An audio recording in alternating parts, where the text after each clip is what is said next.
Shalom, selamat pagi Bapak, Ibu, dan saudara-saudari sekalian. Bersyukur untuk hari yang luar biasa. Mari kita berdoa untuk siap mendengar renungan firman Tuhan pada pagi hari ini.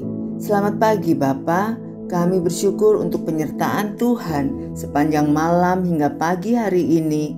Kami bangun dengan tubuh yang sehat.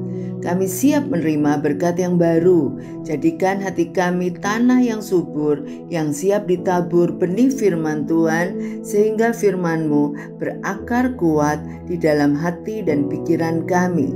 Firman-Mu adalah pelita bagi hidup kami. Dalam nama Yesus kami berdoa. Amin. Tema kita pagi hari ini, apakah Anda berada di tempat yang benar? Diambil dari 2 Samuel 11 ayat 1-5. Pada pergantian tahun, pada waktu raja-raja biasanya maju berperang, maka Daud menyuruh Yoab maju beserta orang-orangnya dan seluruh orang Israel. Mereka memusnahkan Bani Amon dan mengepung kota Raba, sedang Daud sendiri tinggal di Yerusalem. Sekali peristiwa, pada waktu petang ketika Daud bangun dari tempat pembaringannya, lalu berjalan-jalan di atas sotoh istana, tampak kepadanya dari atas sotoh itu seorang perempuan sedang mandi. Perempuan itu sangat elok rupanya. Lalu Daud menyuruh orang bertanya tentang perempuan itu, dan orang berkata, itu adalah Batseba binti Eliam, istri Uria orang Het itu. Sesudah itu Daud menyuruh orang mengambil dia. Perempuan itu datang kepadanya, lalu Daud tidur dengan dia. Perempuan itu baru selesai membersihkan diri dari kenajisannya. Kemudian pulanglah perempuan itu ke rumahnya. Lalu mengandunglah perempuan itu dan disuruhnya orang memberitahukan kepada Daud, demikian aku mengandung. Alasan Yesus selalu ada di tempat yang benar pada saat yang tepat sementara ia ada di bumi adalah karena ia adalah firman hidup. Ia menaati firman Allah dan berjalan dalam roh. Dalam perjanjian lama tidak pernah ada sebuah contoh yang lebih baik yang berlawanan dengan Yesus daripada waktu dalam kehidupan Daud ini. Ia telah menjadi raja Israel, dan saat itu adalah waktu ketika raja-raja pergi berperang, tapi ia memutuskan untuk tinggal di rumah.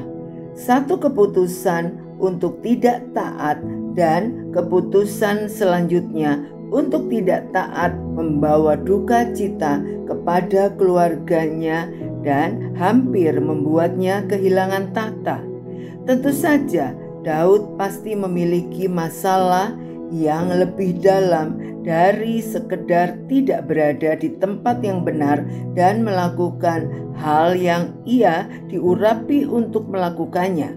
Hubungannya dengan Tuhan telah menurun selama beberapa waktu. Kegagalan untuk berhubungan dengan Allah menyebabkan kegelisahan yang seringkali mendorong kita ke dalam tempat yang salah di waktu yang salah. Orang-orang sukses seringkali meninggalkan hal-hal penting yang membawa mereka ke puncak. Ketika Saul merasa dirinya kecil, Tuhan mempromosikan dia. Tapi ketika ia menjadi sukses, ia meninggalkan ketergantungannya pada Allah. Salomo melakukan hal yang sama. Ia memulai dalam kerendahan hati yang sangat besar dan hanya ingin setia kepada Allah, tetapi kesuksesan merusak dia. Ini juga yang terjadi pada Daud.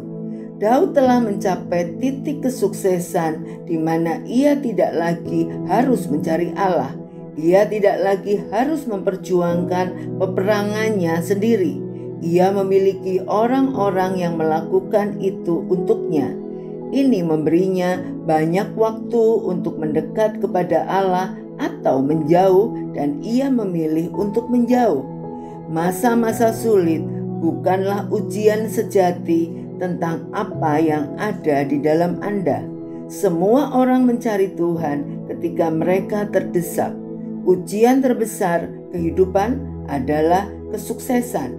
Buatlah persekutuan dengan Tuhan menjadi prioritas pertama Anda, baik di waktu yang baik maupun buruk, dan Anda akan mempertahankan kesuksesan yang Dia berikan kepada Anda. Mari kita berdoa. Terima kasih Tuhan, Engkau mengingatkan untuk kami belajar dari kehidupan Daud. Dan pada saat Daud mencapai kesuksesan, di saat itulah dia terjatuh di dalam pelanggaran. Kami percaya Tuhan, kami tidak mau menjadi lemah jauh dari-Mu saat kami hidup berhasil.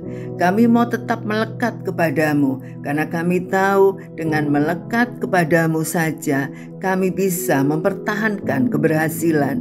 Engkau adalah satu-satunya sumber kekuatan kami. Dalam nama Tuhan Yesus kami berdoa dan mengucap syukur. Amin. Selamat beraktivitas. Tuhan Yesus memberkati.